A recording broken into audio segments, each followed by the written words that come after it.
I want to talk about a project that the office has been working on for just over 10 years now. It's the monastery of Novy Dvur in the Czech Republic. The original site was a Baroque manor house of 3 runs of buildings enclosing a courtyard, originally a rather grand farm. So when John went, this is what he found. It was very beautiful, very derelict. There were trees growing through the roofs.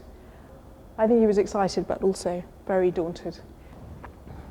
One of the big challenges of the project was how to create an environment for a very particular way of life, a way of life John knew something about, but obviously wasn't familiar enough to know at that stage how the life was going to translate into architecture. This is obviously the church. It's the one element of the monastery that pushes beyond the original footprint of the site.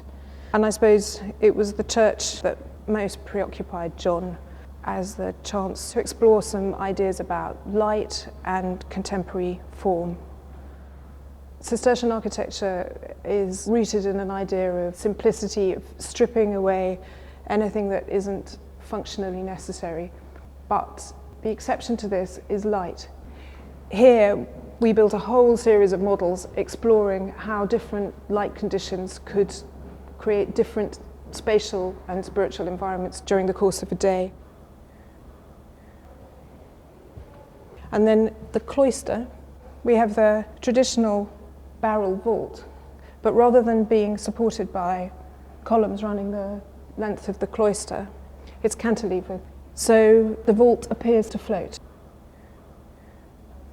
This stone canal, water runs through it, and that throws the light back up into the roof of the vault, and you get this beautiful moving pattern which contrasts very graphically with the stability and serenity of the fixed architecture.